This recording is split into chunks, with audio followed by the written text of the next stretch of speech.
En tout cas, c'est un nouveau champ de travail pour les psychanalystes et au-delà que nous souhaitons proposer.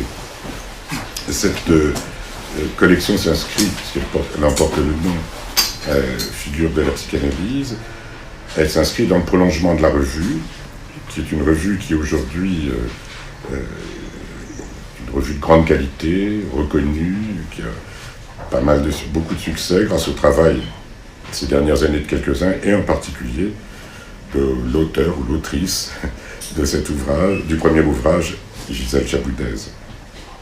Car, par exemple, c'est une revue qui maintenant est indexée. Wow. Eh oui, voilà, ce qui n'est pas fréquent pour les revues de psychanalyse.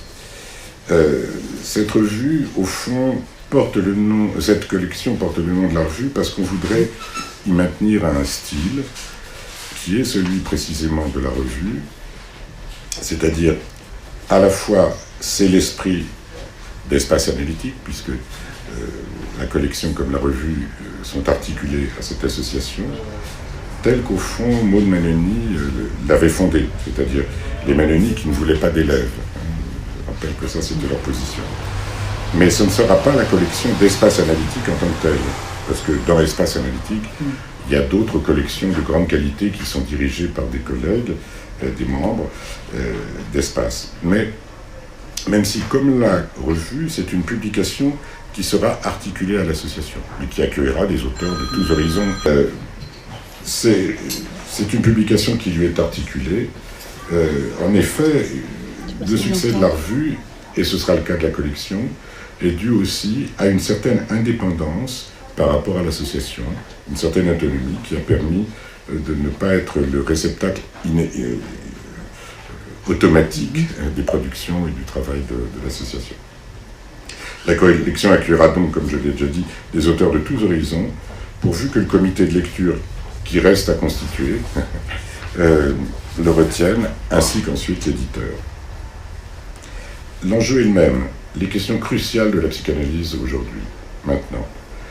Alors, abordées d'une part par des voies variées, bien sûr, c'est le champ freudien, mais les références ne seront pas automatiquement, pour les auteurs que nous publierons, une référence à Lacan. D'autres références sont tout à fait bienvenues, Winnicott, Klein, Bion, etc., pourvu que le débat et les questions qui y sont traitées le méritent.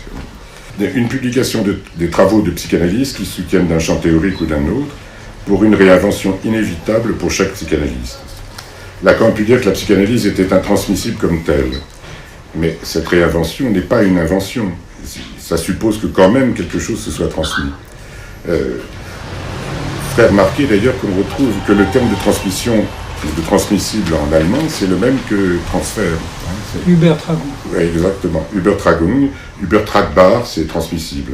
On y trouve la même ambivalence ou la même ambiguïté du transfert, moteur et obstacle. C'est aussi le virement financier. Et le virement, oui, absolument. Ça peut être la retransmission de radio, etc. etc. La psychanalyse doit, et on espère que la collection en sera le lieu, c'est déjà le cas avec ce remarquable ouvrage, celui de Gisèle Chaboudez, elle doit se reformuler à chaque époque. Cette réinvention est nécessaire à la fois pour s'extraire des discours courants qui la traverse, et dans laquelle elle reste toujours un peu prise, inévitablement. On le voit aujourd'hui, les débats aigus qui traversent tout le champ analytique, comme le champ social. C'est aussi le travail de la cure, le travail de toute cure. La théorie analytique n'est jamais pure. C'est également nécessaire, cette réinvention, parce que, en diffusant dans la culture, la théorie analytique et le travail des psychanalystes la remanie, mais produit aussi de nombreuses résistances. D'où toutes ces questions cruciales dont vont parler successivement Marie-Christine, Paul Laurent et puis Gisèle. Oui, alors vous avez remarqué que nous sommes dans des conditions très particulières, puisque très peu de gens ont pu venir. En fait, il y avait même un petit peu plus de place, mais les personnes, je pense, ont eu peur de ne pas en avoir. Fort heureusement, vous avez la possibilité d'y participer quand on entend, quand ça marche. Je pense que maintenant on entend, je l'espère, et on aura la possibilité, on vous l'a dit, de mettre l'enregistrement sur notre site et aussi sur le site de la librairie d'ailleurs si elle le souhaite. Je me réjouis pour ma part de faire cet échange de travail néanmoins malgré les conditions qui sont particulières et qui nécessiteront que notre temps d'échange soit écourté et que par conséquent nous n'aurons pas la possibilité de faire des allers-retours de questions. On en est désolé, assieds-toi, on voit pas le zoom, on en est désolé. Mais évidemment, c'était à cette condition qu'on pouvait se réunir. Donc, on est quand même heureux de se réunir. Moi, je me réjouis particulièrement des personnes qui ont accepté de venir discuter ce livre. Marie-Christine Laznik, qui a écrit il y a déjà de nombreuses années le siècle dernier, l'impensable désir, précisément sur certains aspects des rencontres féminines que l'on décrivait à peine à l'époque et qu'on commence à décrire beaucoup plus. Paul Laurent Assoun a beaucoup travaillé sur la question de la femme, notamment avec Freud, mais il a aussi, et il est un des rares psychanalystes à s'être intéressé à David Herbert Lawrence, et auquel je consacre, vous le savez, dans ce livre, un chapitre entier. Voilà, donc à vous, Marie-Christine. Alors, Féminité singulière, chère Gisèle, est un livre qui fera école, car il reprend de la façon la plus rigoureuse toute la partie du haut de la formule de sexuation de Lacan, mais de façon rigoureuse, presque mathématique, en tout cas logique. Et qu'est-ce que c'est pour une femme de décider de se mettre de ce côté-ci de la formule? Vous rappelez très bien que Lacan est pionnier avec les théories du genre, à dire qu'on peut se poser d'un côté ou de l'autre. Nous parlons aujourd'hui aussi des femmes qui veulent bien se poser du côté féminin. Qu'est-ce que c'est que cette histoire d'être du côté de d'abord accepter que notre jouissance, elle n'est pas toute phallique? C'est tout l'intérêt de votre livre de montrer que ça devient chaque fois plus difficile dans ce siècle, et que pour nous, il n'y a pas une, au moins qui échapperait, qui ne serait pas marquée de la castration, ou même un, on n'y croit pas trop, qui ne serait pas marqué de la castration et qui, lui, aurait la jouissance, toutes les jouissances lui seraient permises. Vous prenez ça sous toutes les coutures de façon magistrale. Donc vous nous rappelez que nous ne faisons pas catégorie et que c'est pour ça qu'on est là barré. Femme, c'est pas méchant ça, c'est pas une honte comme certaines féministes nous le reprochent. Il faudrait qu'on fasse catégorie. Et alors là, vous rappelez aussi que cette jouissance supplémentaire, attention, dites-vous, elle n'est pas complémentaire, parce que sinon ça ferait un beau tout et crac, on retombe du côté du phallique. Alors comment cette jouissance supplémentaire, proprement féminine, comment l'entendre? Vous revenez très souvent et à juste titre dans votre livre sur la différence pour les femmes dans ce siècle. Et j'ai compris que les femmes dans ce siècle, c'est pas moi, horreur, je suis du siècle dernier. En lisant votre livre, et d'ailleurs mon propre travail sur la féminité, je me disais, mais c'est du siècle dernier. Et que vous essayiez, vous osiez comment penser les choses pour ce siècle. Vous rappelez bien sûr que jamais autant de femmes, en tout cas celles du premier monde, parce que peut-être c'est toujours pas comme ça dans certains pays, mais autant de femmes n'ont pu accéder par leur métier, leur possibilité d'identification financière, sur des fonctions phalliques et des jouissances phalliques qui étaient impensables avant. Vous rappelez qu'elles peuvent dire et qu'elles ont des propos et un discours dans beaucoup de champs scientifiques, ça c'est moi qui rajoute, financiers, politiques, mais je crois que c'est ça que vous nous dites. Souvent quand vous parlez du XXe siècle, celui qui nous a vu grandir et devenir femme, nous, les vieilles, les plus âgés, disons.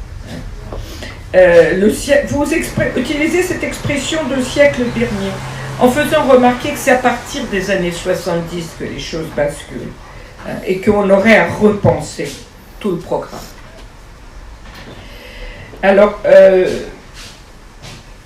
vous demandez qu'est-ce qu'on peut déjà tirer, nous, de ces formules que Lacan nous donne à peu près à ce moment-là. Il est très en avance, hein, les formules de la sexuation. Alors, je dois dire que moi-même, je n'ai pas souhaité rééditer mon livre que j'avais fait dans ta collection, Alain, parce que je savais qu'il fallait que je le réécrive. Et prise dans mes histoires avec les bébés, je ne me voyais pas de le faire, et il faut le faire, il faut repenser les choses. Et je vous remercie donc de vous y lancer. Alors, avec une rigueur d'écriture que je dirais est digne de celle de Lacan. Et je vais vous dire pourquoi je vous dis qu'elle a la rigueur de Lacan. Parce qu'on ne vous lit pas, on vous étudie. Et qu'est-ce que ça veut dire? C'est que si on veut vraiment saisir ce que vous dites, on a tout intérêt à lire vos bibliographies. C'est-à-dire aller chercher ce que vous nous proposez, comme on fait quand on lit Lacan. Et là, on trouve pleinement, je pense, la rigueur de votre pensée et de vos avancées. Alors, grâce à vous, je dois dire que j'ai lu les 2 derniers, au moins j'ai pas lu tout, hein, j'ai lu les 2 derniers degrés de l'extase mystique de la grande Thérèse. Je vous dis la grande parce qu'il y a aussi la petite, Lisieux. Et j'ai écrit, il y a, alors là, le siècle dernier, il y a longtemps, j'avais écrit sur l'écriture et la jouissance de la petite Thérèse pour comprendre ce que Lacan nous disait sur la mystique. Alors, je n'avais pas pris la grande parce que des gens bien placés dans le monde de la théologie m'ont prétendu, mais en vous lisant, je me suis demandé s'ils avaient raison, que ça avait été quand même très caviardé, son texte. Ah bon? Qu'il avait été assagi. Alors, étant donné ce qu'il en reste, j'imagine ce que c'était. Par les pères de l'Église. Mais ce qui m'a intéressé, c'est la façon dont vous la remettez dans un contexte extraordinaire où vous nous enseignez non seulement quel instrument pour la contre-réforme elle a été, comment cet élan mystique a pu porter une lutte contre la réforme protestante, mais surtout, vous nous l'enseignez, ça je ne savais pas du tout, comme femme de poigne, comme femme phallique, comme manager, hein, comme directrice d'institution, comme fondatrice d'œuvres et d'ordre. Hein, et vous montrez comment cette femme qui est dans cette jouissance de l'extase mystique, par ailleurs, connaît aussi la jouissance phallique. Je vous remercie de cette précision. Quand j'ai travaillé sur la petite Thérèse, je n'avais pas du tout pensé à ça. Hein? Donc cette possibilité pour une femme, et ça c'est notre monde, de s'expérimenter dans des champs de jouissance diverses, et peut-être ce qui lui permet peut-être ce supplément dont nous parlons. Et puis vous rappelez autre chose, c'est bien sûr, c'est quand même drôle que Lacan va nous chercher comme exemple pour cette jouissance, une qui est hors du champ sexuel. C'est quand même drôle que c'est ça qui nous amène. Alors, et nous, qui n'avons pas abdiqué de la jouissance sexuelle, sommes-nous irrémédiablement portés à être réduites à la jouissance phallique? Surtout dans ce monde actuel, ça semble aller très fort de ce côté-là. Et vous montrez à quel point cela est fréquent dans les femmes de ce siècle. C'est ce qu'on entend avec... Elles vont se faire des mecs. Hein. C'est pas dans mon texte, mais c'est dans ce qu'on entend avec les jeunes femmes. Je vous remercie de m'avoir porté pour vous lire, à lire enfin les 2 versions de la Carmel. Vraiment merci. Vous montrez avec brio comment celle de Bizet, en tout cas, est entièrement du côté de la jouissance phallique. Elle est, peut-être même, je me demande, du côté homme de la formule de sexuation. Hein? Ce qu'elle vise, ce qu'elle désire chez un homme, c'est un objet qui vraiment fait fonctionner son désir. Je me suis demandé si c'était l'uniforme, hein, l'uniforme du soldat, du pauvre torero. Et en tout cas, quand ce pauvre José perd tout pour la sauver, son honneur, son uniforme, sa carrière, la possibilité de vivre hors comme autre chose qu'un bandit, tout il lui sacrifie. Malgré ça, alors là je rajoute, vous me direz si vous êtes d'accord, elle est prise dans une dialectique du maître et de l'esclave, où elle préfère la mort que perdre la liberté. Elle sait dans le texte de Bizet qu'il va la tuer. vous le rappelez, et elle préfère mourir que ne pas choisir l'objet de sa jouissance sexuelle. Hein? Plutôt la mort que la soumission. Donc, là aussi, j'ai l'impression que ça la met beaucoup du côté masculin de la formule. Vous rappelez aussi combien ces partenaires sont interchangeables, et d'ailleurs, vous citez notre ami Norbert Baum qui a fait tout un travail sur la première sortie musicale où elle dit qu'il y en a un qui est parti et que là, elle va en prendre un autre. Hein. Ce qui, avec les clubs de rencontres, se passe énormément de nos jours. Hein. Voilà. Mais elle préfère sa liberté au prix de la mort et lui n'a de choix que de la tuer et ensuite aller se faire pendre. Vous soulignez, Sœur Gisèle, qui aurait en tout cas chez la Carmen de Mérimée une division entre amour et désir, sur le modèle de ce que Freud avait remarqué dans son article sur le ravalement de la vie amoureuse, où l'homme de son temps en tout cas aimait son épouse, mère de ses enfants, mais désirait ailleurs. Et vous faites remarquer que sur ce point aussi, Carmen se situe du côté masculin, car dans Mérimée, elle aime son borgne de mari, donc vous rappelez, marqué par la castration. Enfin, la castration arrive quelque part, et désire un de ses amants, interchangeable. J'ai lu en effet qu'elle le sauvait, ce mari, de la prison, se donnant beaucoup de mal. Mais je vous avoue que j'ai loupé cet amour, et malheureusement, j'espère que vous me direz, ne serait-ce qu'en mail, comment le voir, cet amour. J'ai eu une difficulté là. C'est rare, parce qu'en général, je vous ai suivi pas à pas. En tout cas, pour aller dans votre sens, je rajouterais qu'elle n'a pas, peut-être ça vous plaira, qu'elle n'a pas cure d'être le phallus.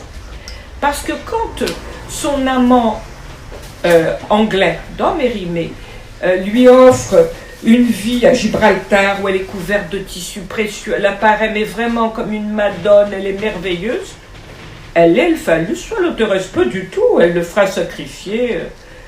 Ce n'est pas ça son but, c'est pas d'être. Hein. Elle veut l'avoir. Alors, vous faites aussi un tour du côté de Médée. Vous faites beaucoup de tours.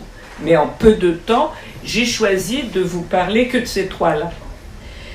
En nous montrant par le sacrifice de ses propres enfants à quel point ce n'est pas d'avoir, en tant que mère, ses enfants, qu'elle peut trouver apaisement à sa souffrance, d'avoir été délaissée par son mari pour une autre, qui plus est la fille du roi, hein, qui lui permet donc à ce monsieur une ascension phallique qu'elle ne peut pas lui permettre. Elle dit à un moment donné que rester avec elle aurait été ne pas devenir brillant et phallique.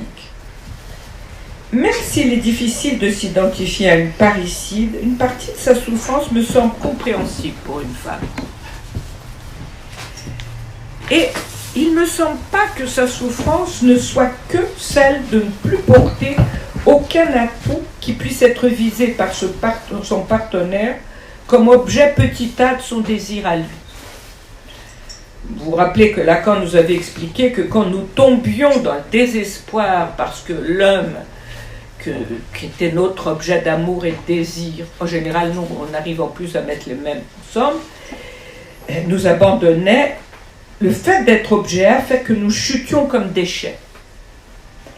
Mais Médée nous enseigne, à mon avis, quelque chose d'autre, de pourquoi nous ne sommes pas toutes des criminels, et pourquoi même, après un temps de souffrance, nous arrivons à continuer à nous occuper de nos enfants. Et même souvent, mais pas toujours, à trouver un nouveau partenaire pour lequel nous puissions être l'objet de son désir, présenter quelque chose de ce petit tas qui puisse causer son désir. Alors là, c'est pour ça que je vous ai amené mon papier, je vous dis que je me rattrape. C'est que moi, je me rattrape beaucoup dans la partie basse du graphe du désir. J'ai donné au Brésil des conférences où j'avais demandé qu'on imprime ça sur des trucs pour coller à la porte du frigo, en expliquant aux dames que c'était peut-être comme ça qu'elles pourraient comprendre quelque chose à leur couple. Donc, la barrée femme, c'est vrai que ce que vous, les messieurs, vous nous apportez en visant dans notre champ l'objet à cause de notre désir, à condition, et je finirai là-dessus après, que nous visions le phallus dans votre champ, c'est la moindre des choses, mais quand même, il y a une autre flèche qui nous envoie à est de Grand Tabaret. Alors, c'est quoi cette affaire? Je crois que Médée nous explique comment elle l'a perdu. Et donc, je vous remercie parce que Médée non plus, je ne l'avais pas lu entièrement. C'est grâce à vous, pour vous suivre, je suis partie lire Médée. Médée, un malheur s'est abattu sur moi à l'improviste, m'a brisé l'âme. Sans effet de moi, j'ai perdu la joie de vivre. Je désire mourir, mes amis. Celui que j'avais mis tout mon bonheur. Je sais que trop, mon époux est devenu le pire des hommes. Je suis seule, sans patrie. Il faut parler de la question de la fonction du nom du Père. Outragé par un même homme qui m'a, comme un butin, arraché une terre barbare, sans mère, sans frère, sans parents, près de qui trouver un mouillage à l'abri de l'infortune. Je crois que c'est ça qui la rend folle.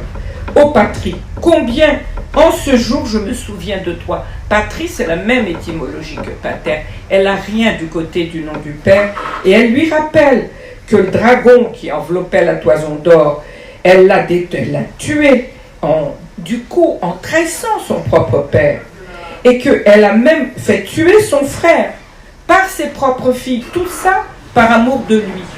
Et il y a quelque chose en commun avec Don José.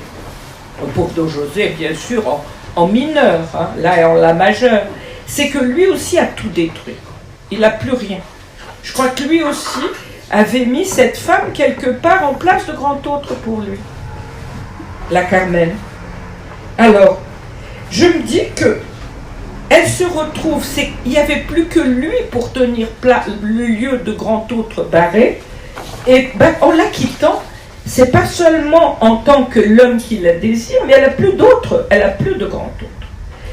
Et ça me fait penser à un truc puéril, mais qui m'a beaucoup touchée, c'est que quand la mère belle de Blanche-Neige, qui demande toujours au grand hôte de miroir, dis-moi si je suis belle, cet imbécile lui dit, oui, t'es très belle, mais ta fille est plus belle que toi, en quoi elle s'écroule et elle devient un assassin. Elle aussi fait un parricide. Hein, je crois qu'il y a quelque chose là qui doit tenir du côté d'un grand autre pour nous femmes, sinon on ne peut pas jouer ce jeu de la formule de sexuation. Alors, pour finir, je vous proposerai la chose suivante. Alors, ne pas se retrouver entièrement dans le champ phallique. Comment entendre une jouissance supplémentaire qui serait proprement féminine chez des femmes qui n'ont pas abdiqué de la sexualité pour expérimenter les jouissances inscriptibles de la mystique, car vous rappelez bien qu'il y a aussi la question de l'écriture de la jouissance de la femme mystique. Là encore, ça c'est phallique. Alors, voilà ma dernière page. Je vous propose, mais je ne suis pas sûre de mon fait, mais je propose d'aller le chercher du côté du manque. Et si l'époux est Dieu, comme pour Thérèse, et non un borgne, comme pour Carmen, il faut bien qu'il y ait quelque chose qui lui manque pour qu'on puisse autant l'aimer. Et vous le signalez d'ailleurs, Lacan nous rappelle qu'il lui manque l'existence. En tout cas, tant qu'une femme mystique, par son extase, ne le fasse pas exister, ce Dieu, il n'existe que grâce à elle. Comment, à notre humble niveau de femme visant l'autre de l'autre sexe, pourrions-nous penser ce supplément? Je me suis demandé s'il ne nous fallait pas penser ce que propose Lacan, tout d'abord dans son champ que vous situez, dans lequel vous situez votre livre, quand il parle de la féminité, en mettant en équivalence la mascarade et le semblant. Je m'explique. Est-ce que pour le commun des hommes, le phallus ne se présente pas plutôt sous sa forme moins fine, c'est-à-dire comme manquant? C'est-à-dire, pour autant, je laisserai les hommes pervers de côté parce que je crois qu'ils n'ont pas besoin de nous pour ça. Mais pour les autres, je me demande si en fait, ce monsieur S. Barré qui s'assoit sur Grand-Phi, ici assoit, parce que nous voyons Grand-Phi dans son champ, nous par semblant, par mascarade, nous lui donnons ce Grand-Phi. Parce que s'il n'est pas pervers, pour moi, il se sent quelque part marqué de la castration. Alors, il y a je vais vous finir par deux toutes petites vignettes cliniques. Quand mon livre est sorti, j'ai reçu un certain nombre de femmes qui vivaient des crises du milieu de la vie et sont venus me chercher. La première que je citerai est mariée avec un homme mondialement connu. Et cet homme, tout d'un coup, s'amourache d'une élève américaine. Elle est très inquiète. Elle va voir cette élève et l'élève lui dit, les yeux, mais vraiment brillants, « For me, he is God ». Et elle vient, mais vraiment effrayée m'en parler. Je lui dis, mais oui, et c'est que lui, comme il sait qu'il ne l'est pas, il a besoin d'elle pour pouvoir tenir. Et il y a longtemps que malgré le fait qu'il est si connu, vous ne le regardez plus du tout comme ce God qu'il a besoin de se sentir. Ils sont encore ensemble aujourd'hui, 30 ans après, et je pense qu'il va mourir dans ses bras. Bon. Le deuxième cas est une autre femme qui arrive désespérée parce qu'elle va perdre encore son conjoint. Ils n'étaient pas mariés à l'époque, mais ils vivaient ensemble. Il est parti avec sa maîtresse en lui racontant des bobards. Il fait un acte manqué extraordinaire. Il branche son téléphone et elle entend, le téléphone sonne, c'est lui qui dit à la dame « Mais peut-être que toute cette admiration que tu as pour moi est exagérée. Est-ce que je suis aussi génial que tu ne le dis ?» Alors ce monsieur était un écrivain de musique, c'est un métier difficile, hein, et elle une critique de musique. Là. Et bon, nous avons fait en sorte de pouvoir travailler la partie du bas des formules de la sexuation et ils sont restés ensemble. Alors, Ils avaient un réfrigérateur. non, elle n'a pas mis devant. Alors, pour finir, je dirais que comme Jacqueline Schaeffer, je pense que ce qui est très intéressant dans le jeu amoureux, c'est d'accepter que par notre regard, on puisse faire exister, mais pas tout le temps. Parce que moi, je me suis retrouvée comme Jacqueline Schaeffer dans ce film de Sophie Robert, Le phallus sous le néant, qu'elle commence en disant, ça y est, plus les femmes sont faibles et plus les hommes sont forts. Qu'est-ce que c'est que ces psychanalystes qui nous proposent ça? C'est l'horreur. Elles veulent qu'on soit des faiblards.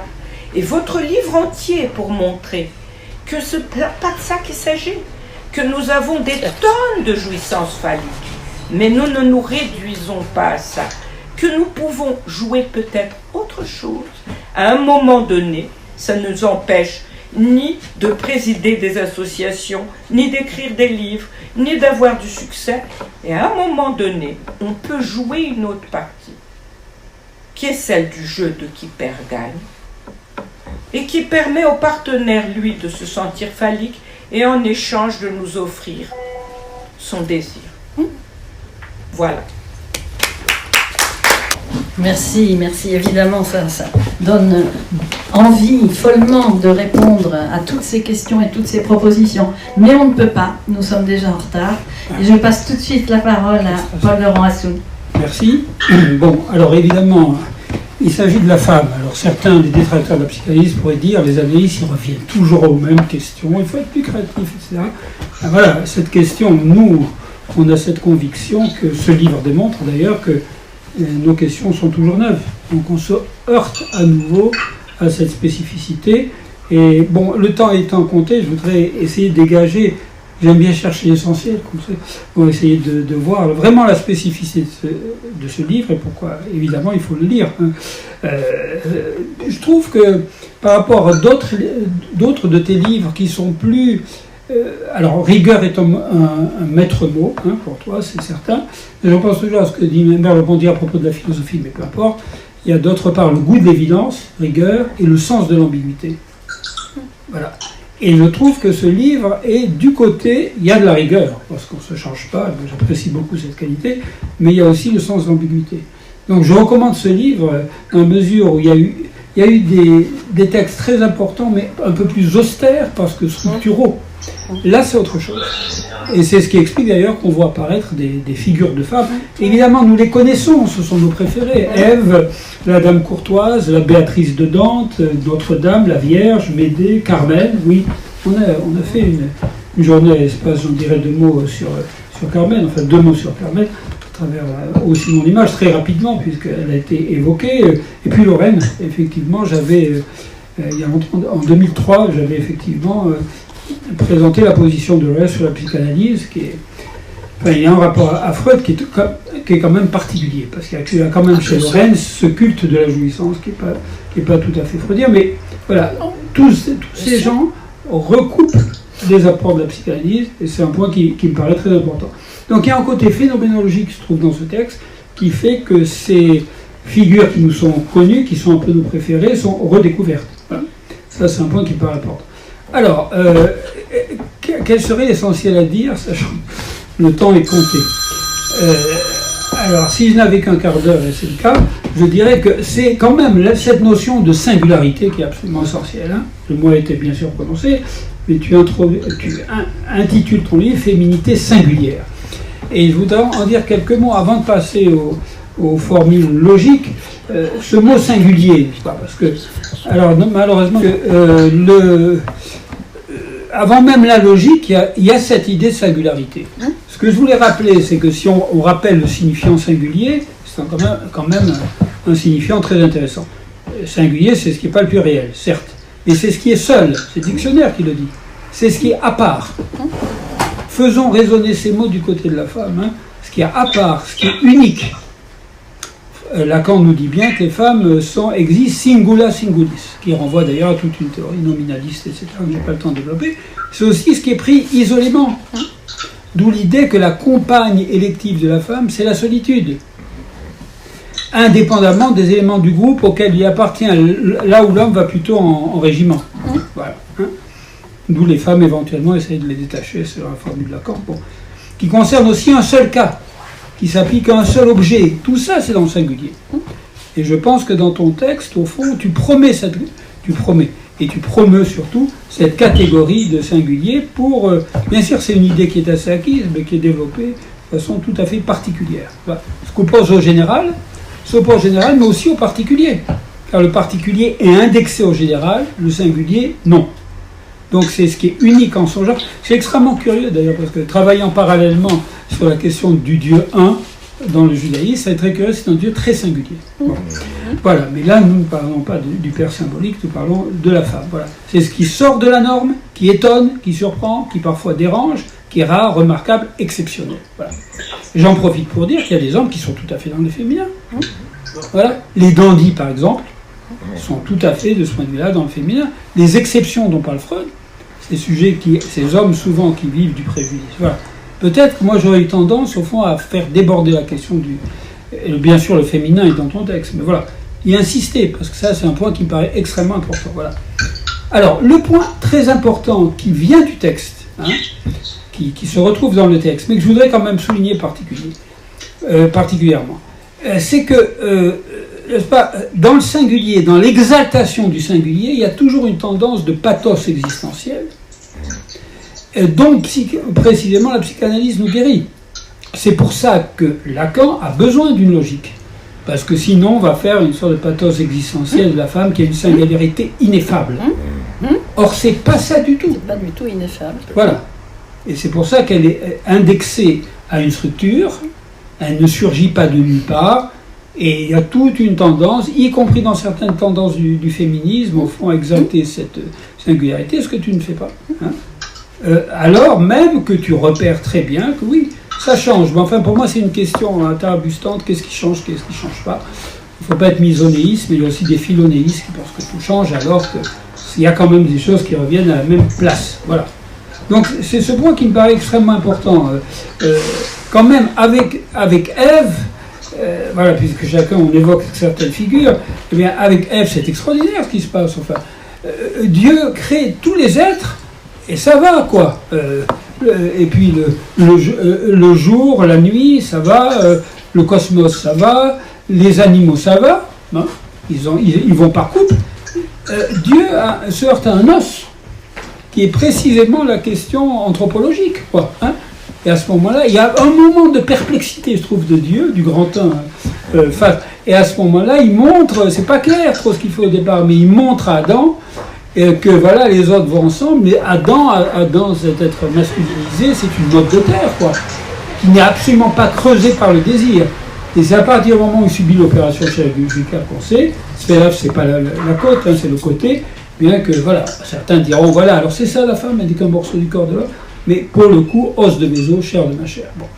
Quand même, l'impossible du rapport sexuel, il est pensé là. Bon. Même si, évidemment, le destin après de cette vérité est différent. Voilà.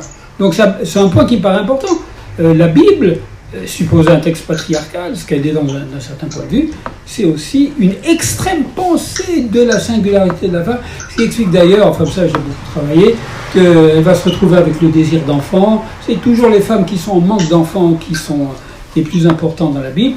Donc attention, quand on parle trop vite de modèle patriarcal, la singularité, là, elle est pensée. Bon, elle est pensée. Donc, la femme, bon, ça on sait le développer, ça a été très bien fait.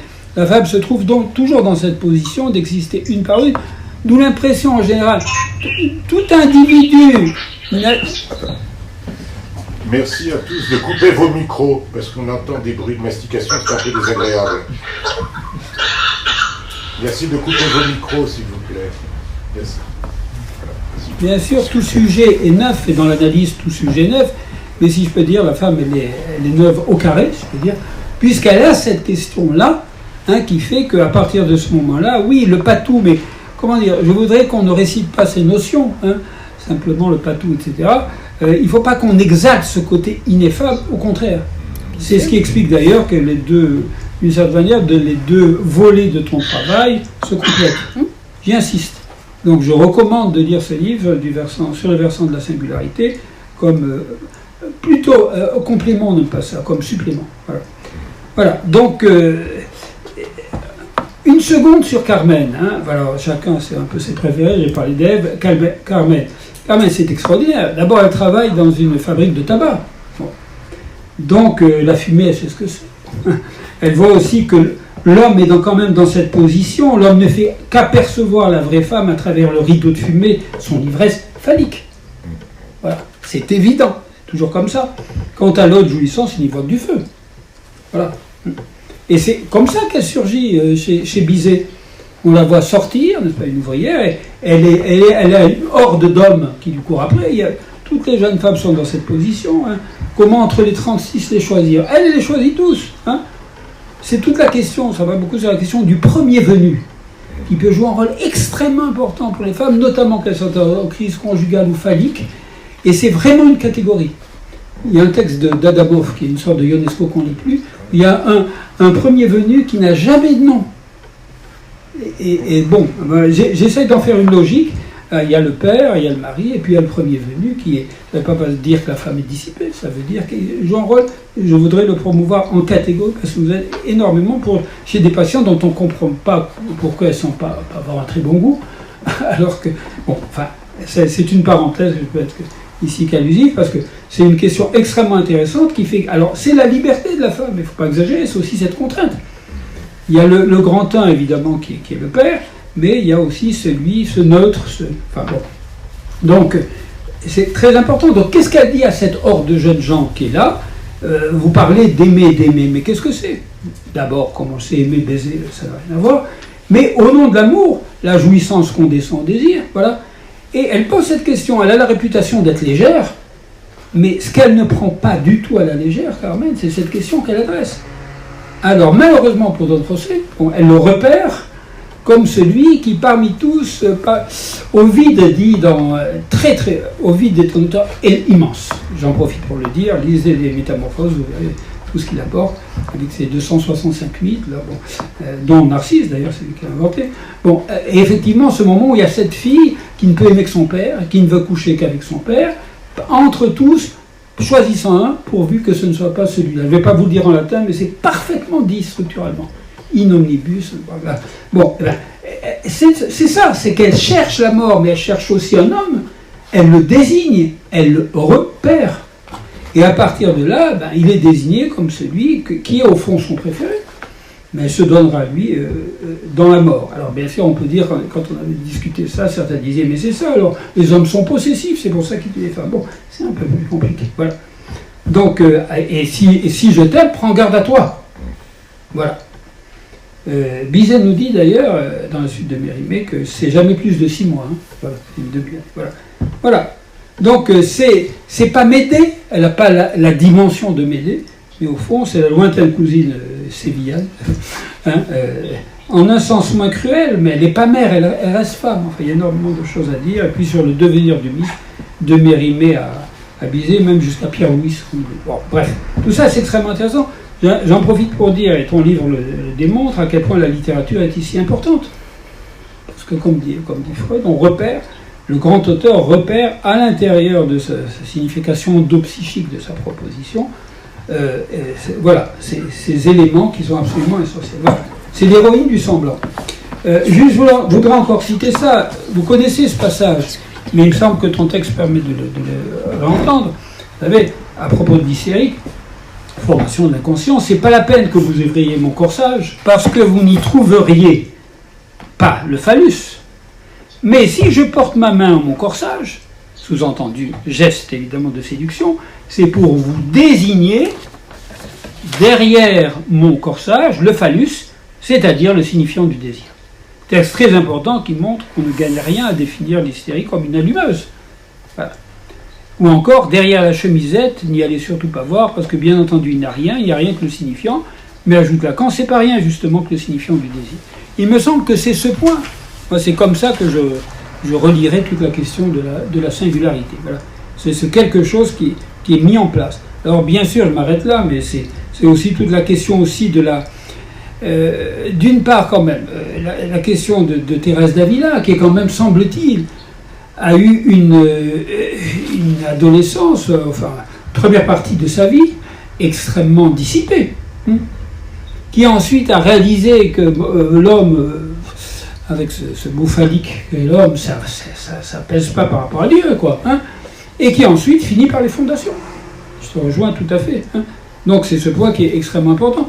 Mais aussi, et ça c'est un point intéressant, quand même tu repères bien, il me semble que ça c'est vraiment innovant dans l'exégèse de Lady Chatterley, c'est 3 temps. Où dans un premier temps, oui, je l'avais effectivement repéré, mais toi tu l'as plus rien dit, hein, c'est-à-dire ce premier temps où vraiment c'est une brute phallique. Hein, hein, voilà, c'est... Hein, et puis ce métayer là, vraiment crotté, quoi.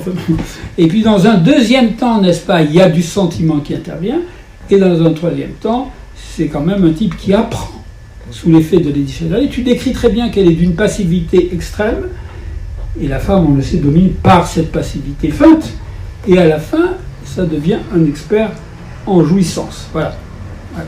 Voilà, donc j'espère que ça vous a donné envie. Quel plaisir, vraiment qu'on regrette. Alors, oui, je vais essayer de faire un petit point, évidemment, au-delà de ce qui se situe dans le livre, parce que l'actualité du débat sur la féminité résonne en s'aiguisant sur tel ou tel point, donc c'est très intéressant, je trouve, d'en parler aujourd'hui. Alors, au sein de ce débat à propos de l'évolution de la pensée du féminin, un certain suspens existe aujourd'hui où on pourrait dire que la psychanalyse n'est plus attendue. Le siècle qui a rassemblé les femmes et les hommes comme sujet de parole dans les discours, en une expérience qui s'avère tout à fait féconde, qui a ouvert l'accès de leur réalisation dans tous les domaines, a objecté à la pensée du féminin déployée dans l'ensemble par le mouvement psychanalytique, au siècle dernier, mais depuis encore. Épelant entièrement le féminin dans la grammaire phallique comme s'il se résumait à cette loi du discours, Freud a révélé un puissant ressort de l'inconscient, des sujets comme du politique, qui définissaient le féminin comme en défaut au regard d'un masculin en excès. Ce constat a suscité une objection massive. L'évolution actuelle de nos sociétés a tenu compte de cette objection en ce qui concerne la sexualité, la sexuation, le rapport sexuel, le rapport des sexes. Elle a remis en question cette grammaire phallique, tout le monde l'a remarqué, cette grammaire exclusive et universelle des discours et des lois qui distribuait entre hommes et femmes le moins et le plus, le sujet et l'objet comme des constantes universelles. Il s'est produit depuis une extension massive du sujet des discours, celui de la parole, qui est le seul universel désormais admis dans les deux sexes. Maintenant qu'a été relativisée ou récusée la loi sexuelle, celle que Lacan appelait une fiction mâle simplette, qui prescrivait ce qu'est l'homme, ce qu'est la femme et leur rapport, eh bien toute nouvelle élaboration universelle d'une sexuation est désormais refusée. Or, ce fut d'abord le propos de l'élaboration par Lacan de la pensée du féminin que de refuser cet universel prescrit, celui du féminin comme celui du rapport, en faisant remarquer, en soulignant que cette femme-là, universelle, n'existe pas et qu'il ne s'agit pas d'un rapport sexuel, contrairement à la façon dont il est présenté, notamment d'un rapport de deux sexes, parce qu'il s'agit d'autre chose. Il énonçait par exemple en 1974 cette phrase qu'on ne répète pas assez, qui est pourtant fondamentale et fondatrice pour nous: il y a des normes sociales faute de toute norme sexuelle. Voilà ce que dit Freud, disait Lacan.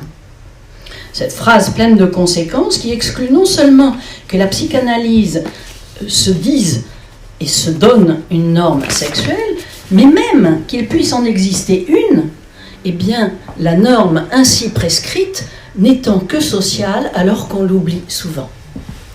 Nombre de psychanalystes connaissent et approuvent ce fondement de notre discipline, mais curieusement, il n'a pas beaucoup, ce fondement, fait son chemin, pas autant qu'il l'aurait pu. Et ce sont des courants de pensée extérieurs à la psychanalyse qui ont fait connaître au grand public ce constat. Le dialogue avec certains d'entre eux, de ce fait, est pour nous intéressant et important, même si à partir de quelques constats que nous partageons, ils parviennent à de toute autre conclusion sur ce qu'il y a lieu d'en penser. Il ne peut y avoir en effet aucune norme sexuelle en psychanalyse, ni lieu d'en élaborer de nouvelles, mais ni même de considérer certaines élaborations existantes comme des normes. Il n'est pas rare, par exemple, nous en avons beaucoup parlé, que certains considèrent, pour l'adopter ou bien pour le critiquer, que les deux logiques sexuées que Lacan a décrites constituent de nouvelles normes sexuelles entre les deux sexes, sur un mode universel, comme un binaire, comme on dit actuellement.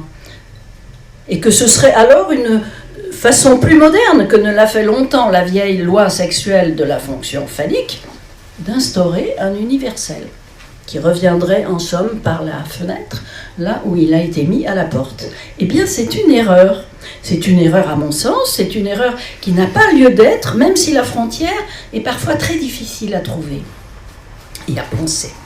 Dans cette logique, une féminité ne peut être décidée et construite qu'une par une, hors discours, sans fonder aucune norme, puisqu'elle consiste à ajouter dans un amour ce tressage à l'aide d'un tiers-terme, ce supplément de jouissance à la jouissance phallique du partenaire et à celle qu'elle-même déploie par ailleurs, comme on l'a largement souligné tout à l'heure. Et ça ne peut être que sur un mode propre à chacune, puisqu'il dépend chaque fois de ce qui est rencontré chez l'autre, qui est contingent et qui s'invente donc avec lui, chaque fois. On peut objecter, mais puisque c'est le fait des femmes de procéder ainsi, c'est là encore une définition universelle de la féminité qui ne dit pas son nom, qui serait laissée encore une fois hors discours, comme elle l'a toujours été. Eh bien non, parce que si cette logique est le plus souvent le fait des femmes, elle peut aussi bien, ça a été dit à l'instant, être le fait d'un homme, soit qu'il vienne à partager celle d'une femme, soit qu'il en fasse son acte propre.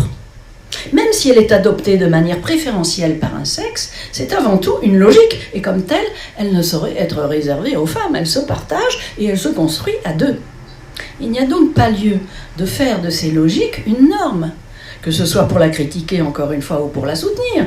Elles ne sont pas écrites pour reconduire ce 2 de la loi sexuelle, qui d'ailleurs n'a jamais été un 2, on le sait, mais un 1 plus quelque chose. La logique toute phallique du discours qui était prescrite aux hommes est devenue universelle en un nouveau sens, puisque désormais elle est ouverte par choix à tous et à toutes, partiellement ou exclusivement, et celle qui est hors discours, et pas toute phallique, n'est pas non plus sexuelle comme telle, et elle peut être adoptée, elle est adoptée par choix, plus encore que dans le passé, et non par prescription. Elle ne fonde aucune règle. Elle comporte des issues d'ailleurs hors de la névrose, c'est-à-dire cette névrose qui relève elle aussi de la norme mâle, de la fiction simplette. Ces logiques qui ont longtemps été construites et attribuées chacune à un sexe sont maintenant détachées peu à peu mais de façon très sensible et à une vaste échelle, de leur ancrage naturaliste, pour peu qu'on s'en serve. Elles sont si peu naturelles et si peu assignées désormais que chacun peut s'en servir sur le mode qui lui convient. À partir du moment que nous vivons, où cette jouissance de l'acte de parole et de ses conséquences a été restituée aux femmes, eh bien différents mouvements possibles se dessinent. Pour certains, être sujet du discours suffit désormais. Nombre de mouvements de pensée féministes ou d'études de genre défendent cette position, la différence de corps à corps étant la seule reconnue pour laisser toute latitude aux inventions du sexe. Seul donc est dans ce cadre admis, ce que faisait Foucault, l'enfant pervers polymorphe de Freud, avant, je cite, qu'il ne s'égare dans l'Oedipe. En somme, après la toute sexuation qu'a longuement connue le monde, sexuation dans le discours, qu'a longuement connu le monde, le rien de sexuation est là maintenant revendiqué. Et certains de ces raisonnements, par exemple, considèrent que pour refuser véritablement et valablement la grammaire phallique qui définissait entièrement la femme dans la loi du discours, eh bien, il y a lieu simplement de refuser d'être une femme. Depuis le tout révolu, on considère qu'il y a lieu de passer au rien, quitte à rester ainsi d'ailleurs dans le même système logique, avancé comme une stratégie possible du féminisme et proposé d'ailleurs comme telle à la psychanalyse. De façon bien sûr provocante, mais c'est un dialogue tout à fait intéressant, si tant est que c'en soit un. Ces appels et ces points de vue sont provocants mais intéressants et il est très important, je trouve, pour nous de les aborder, de les discuter et de situer précisément quels sont les constats que nous partageons avec eux et les points à partir desquels nos conclusions divergent. Une autre possibilité, si l'on suit le fil de la lettre lacanienne, en le prolongeant, eh bien, nous arrivons à des propositions certes très différentes.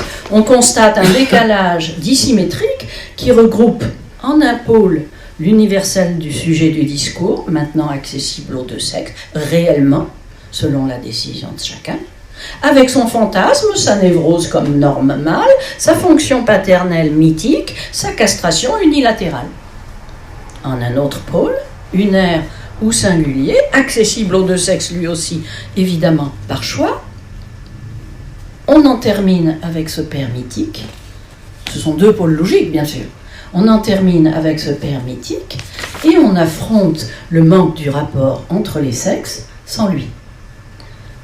Depuis ce sujet du discours, maintenant largement accessible aux femmes, elles peuvent réellement, si elles le désirent, rester dans la logique du tout phallique, en s'y identifiant diversement d'ailleurs, et s'y déployer, ou bien, en supplément de leur jouissance phallique déployée dans le discours, elles peuvent choisir, ce qu'on disait tout à l'heure, un acte qui s'en accepte et qui participe d'une logique pas toute phallique, ouvrant à cette autre jouissance déployée à deux, où l'on peut mesurer, pour peu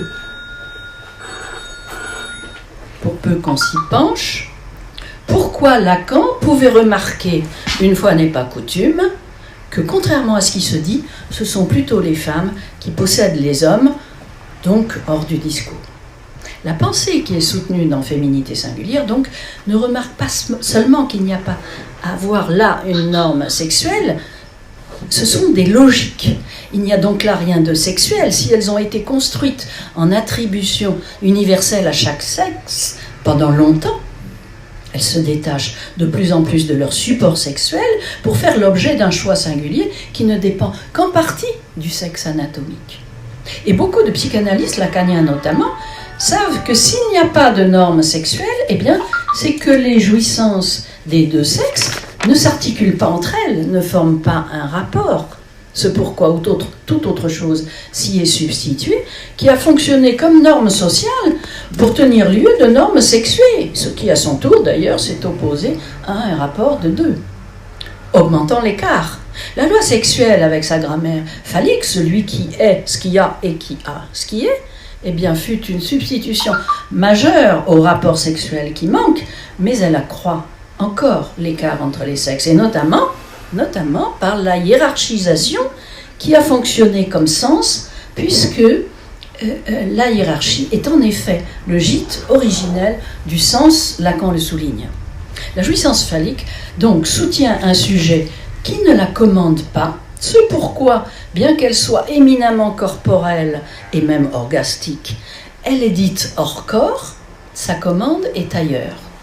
De ce fait, on a eu recours à un agent pour la commander, Dieu, puis le Père. Et le propos suivant, d'ailleurs actuel, du pape, de notre pape actuel, en un sens, ne dit pas autre chose. Il dit, le plaisir arrive directement de Dieu, il n'est ni catholique, ni chrétien, ni autre chose, il est simplement divin. C'est un propos lacanien.